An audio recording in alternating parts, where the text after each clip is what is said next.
1 तारीख को 7वें चरण के लिए मतदान होना है, जिसमें यूपी के पूर्वांचल की जो 13 सीटें हैं वह भी शामिल है, जिसे जीतने के लिए हर पार्टी एड़ी चोटी का जोर लगा रही है।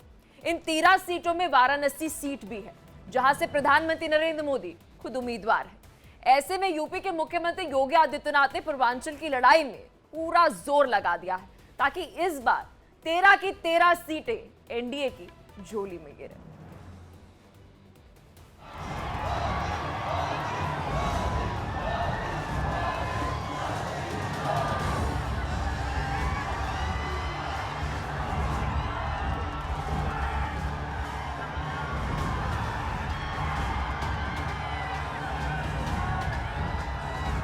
ये सपा वाले, ये कांग्रेस वाले बाबा साहब आंबेडकर के संविधान को बदलना चाहते हैं।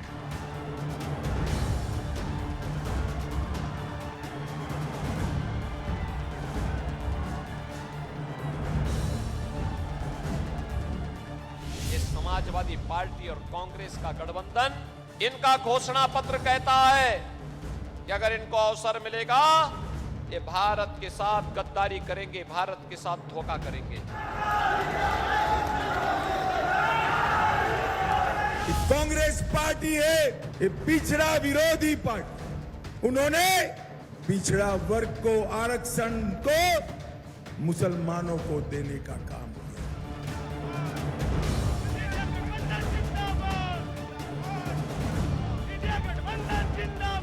जो अच्छे दिन की बात कर रहे थे, अच्छे दिन ही लाए। कम से कम हम गठबंधन के लोग आप क्यूटो से जिता देना, हम खुशियों का दिन लेकर के आएंगे।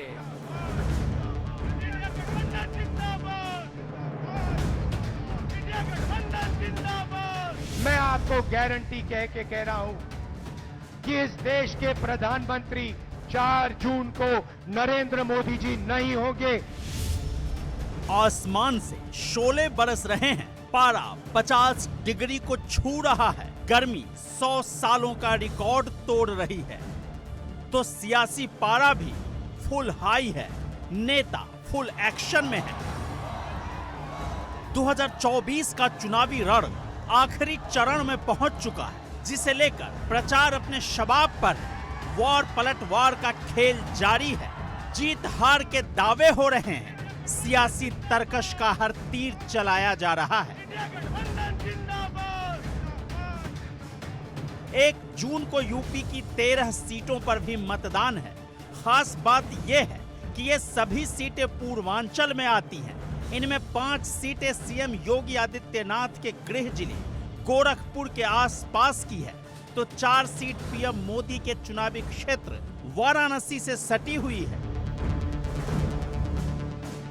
7वें चरण में पूर्वांचल की महाराजगंज, गोरखपुर, कुशीनगर, देवरिया, बांसगांव, घोसी, सलेमपुर, बलिया, गाजीपुर, चंदौली, वाराणसी, मिर्जापुर और रॉबर्ट्सगंज में वोटिंग है। 2019 के लोकसभा चुनाव में एनडीए ने 13 में से 11 सीटों पर जीत दर्ज की थी। इनमें से 9 सीटों पर अकेले भारतीय जनता पार्टी ने विजय पताका फहराया था। बीजेपी को वाराणसी, महाराजगंज, गोरखपुर, कुशीनगर, देवरिया, बांसगांव, सलेमपुर, बलिया और चंदौली में जीत मिली थी, जबकि अनुप्रिया पटेल की नेतृत्व वाली उसकी सहयोगी अपना दल एस को 2 सीटें मिली थी। ये सीट मिर्जापुर और रॉबर्ट्सगंज थी। इंडिया गठबंधन के घटक समाजवादी पार्टी और कांग्रेस पिछले चुनाव में अलग अलग लड़े थे और इस इलाके में अपना खाता खोलने में फेल हुए थे। वहीं समाजवादी पार्टी के साथ गठबंधन में ये चुनाव लड़ने वाली बहुजन समाज पार्टी को 2 सीटें मिली थी। ये सीट थी घोसी और गाजीपुर। लेकिन बीजेपी को भरोसा है इस बार सभी 13 की 13 सीटें एनडीए गठबंधन की झोली में आएगी और इसके लिए बीजेपी एक बार फिर मोदी और योगी फैक्टर पर भरोसा कर रही है।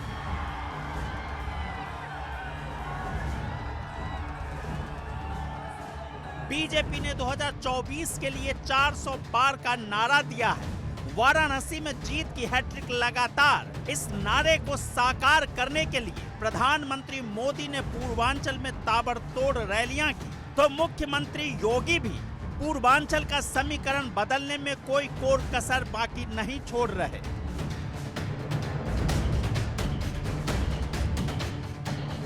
मुख्यमंत्री योगी हर दिन धुआंधार रैलियां कर रहे हैं।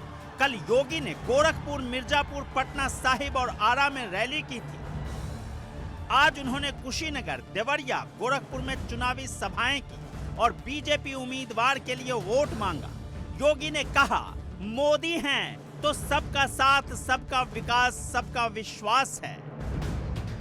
पूरे देश में एक ही नारा गूंज रहा और अब की बार 400 पार।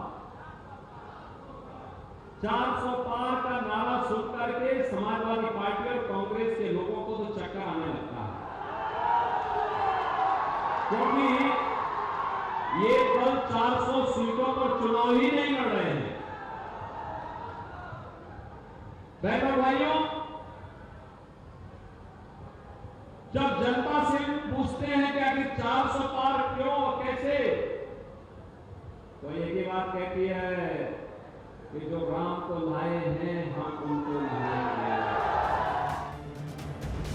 अपनी चुनावी रैलियों में मुख्यमंत्री विपक्ष पर जोरदार हमला करते नजर आए। योगी ने 2 लड़कों की जोड़ी पर प्रहार किया। बिना किसी का नाम लिए कहा, जब 2 लड़कों की जोड़ी मिलती है अनर्थ होता है। ये समाजवादी पार्टी और कांग्रेस का गठबंधन भारत के विभाजन के लिए, भारत में आपस में बांटने के लिए तमाम प्रकार के षड्यंत्र कर रहा है। वैसे भी ये 2 लड़कों की जोड़ी जब भी मिलती है अनर्थ होता है। याद करिए, जब समाजवादी पार्टी की सरकार प्रदेश में थी, केंद्र में कांग्रेस की सरकार थी, अयोध्या में राम जन्मभूमि पर आतंकी हमला हुआ था, काशी में संकट मोचन मंदिर पर हमला हुआ था। और बहनों और भाइयों, आज लोग फिर से अपनी उसी मंशा के साथ आकर के देश के सामाजिक ताने बाने को छिन्न भिन्न करना चाहते हैं। मुख्यमंत्री योगी ही नहीं, केंद्रीय गृह मंत्री अमित शाह भी पूर्वांचल जीतने के लिए तूफानी रैलियां कर रहे हैं। बलिया में एक रैली को संबोधित करते हुए गृह मंत्री ने कहा, यूपी में अब कानून का राज चलता है, माफिया माफी मांगता है। बीजेपी ने पूर्वांचल को मच्छर और माफिया दोनों से मुक्त कर दिया। योगी जी ने माफियाओं को उल्टा लटका कर सीधा करने का काम योगी आदित्यनाथ।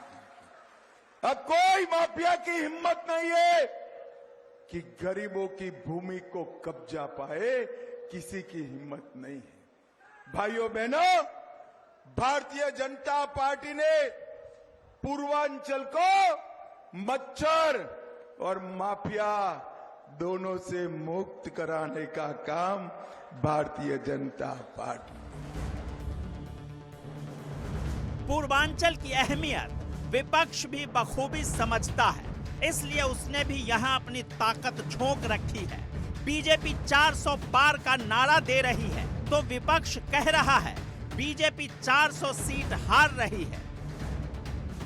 अब ये चुनाव लोकतंत्र को बचाने का, रिजर्वेशन को बचाने का और कॉन्स्टिट्यूशन और गरीबों के अधिकार को बचाने का चुनाव हो गया है। देखिए, पहले नरेंद्र मोदी कह रहे थे 400 पार, सुना होगा, अब बोल रहे हैं 400 पार, अब 150 पार नहीं बोल रहे हैं।